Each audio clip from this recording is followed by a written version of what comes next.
So darkness descends on the countryside.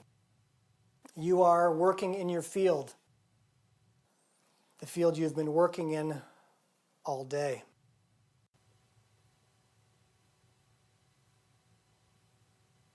Since your younger brother left, you've had to spend a lot more hours in the field than you had previously.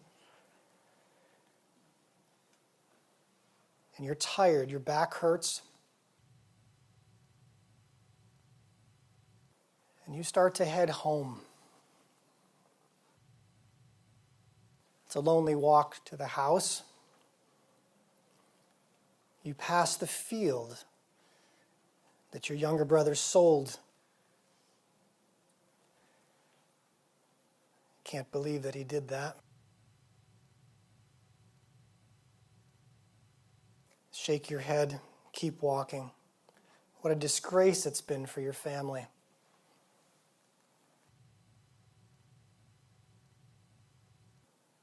Then you think you hear some music. It makes you smile. It's been a long time. You haven't had any music in your family or any celebration for, well, since your brother left with the family fortune.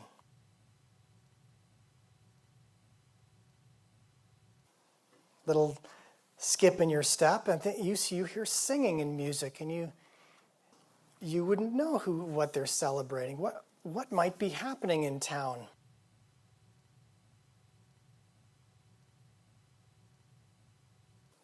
And then you smell steak on the grill. There is a big party happening.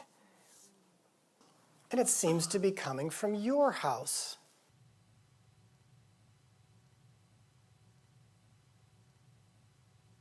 What possibly could they be celebrating at your house? This wave of fear and terror come across your mind that in fact maybe your younger brother has returned and he has made a fortune. And they are celebrating because he's got a new wife and an incredible fortune that he's brought back. Ooh, that hurts. You've been slaving and he found the shortcut. You enter the courtyard and you find a servant and you say, "What is going on in the house?"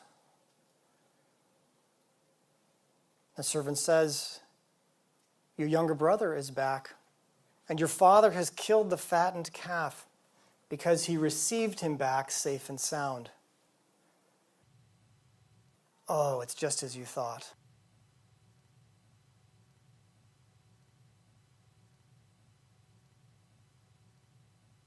You're feeling small, that this younger brother has made his fortune. And then you ask the question you have to ask, did he make it big? And the servant looks at you with a strange look and says, "Oh no, he lost everything." What, you say? What? And now your fear, your jealousy now turns to anger. How dare he come back having lost everything?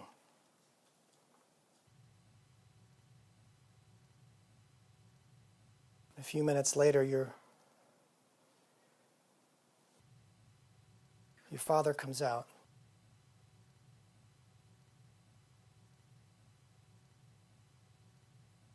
He says, "Son, would you come into the party?" Your father has warm eyes and a big smile. He tries to give you a hug, but you stiffen. You don't receive it. You turn away from him and you give him a piece of your mind.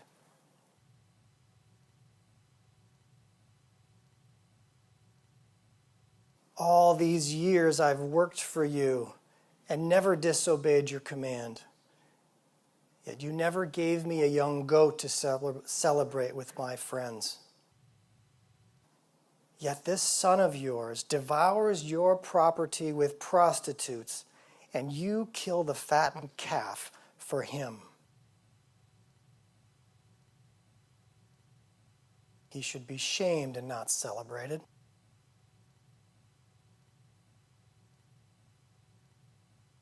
You've turned away from your father. You don't look him in the eyes. But he maneuvers in front of you, and he looks you in the eyes. You see the tenderness in his eyes. He says, "Son, you are always with me. And all that I have is yours."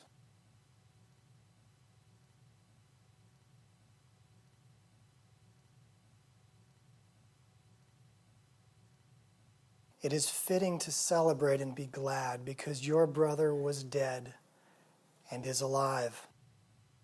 He was lost and is found.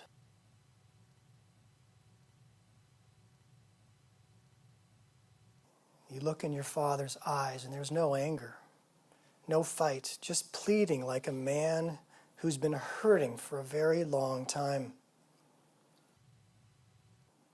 A man you don't know.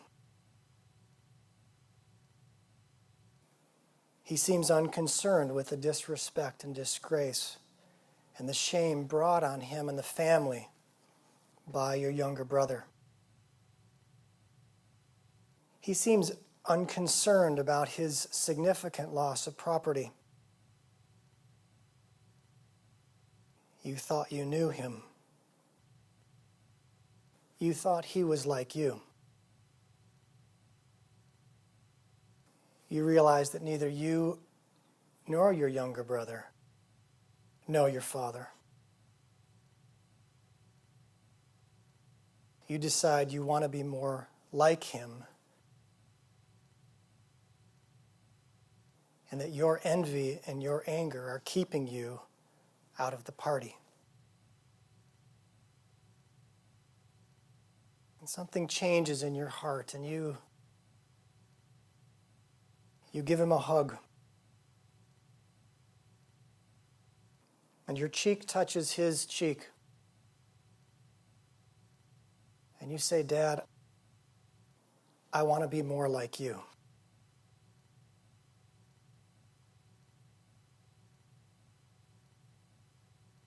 He says to you, "People are worth more than problems.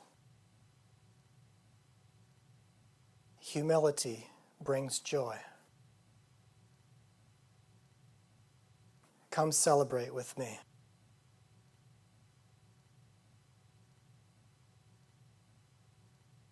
You enter the feast, and you hear the music and the dancing on the floor, and you approach the head table, and your younger brother is sitting there.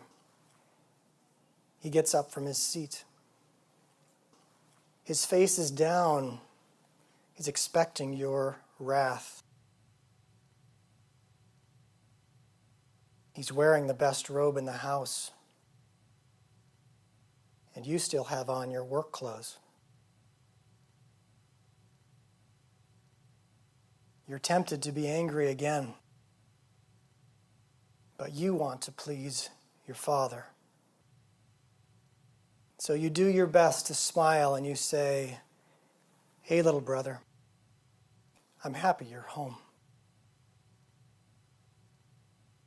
And you give him a hug. And you sense his shame.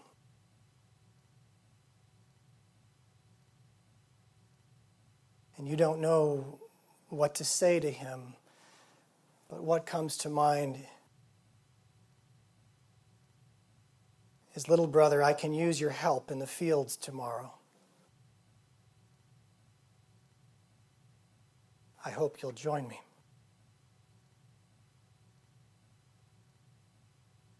Your little brother looks up and smiles. He has a tear in his eye. There's nothing like giving a man who has shame a job and a place of belonging. And you look at your father, who winks and he nods at you because you are becoming like him.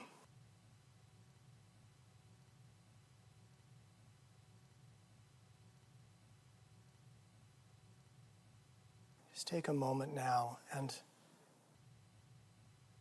talk to your Father. Say the things that you need to say and receive from him what you need to receive so that you can become more like him.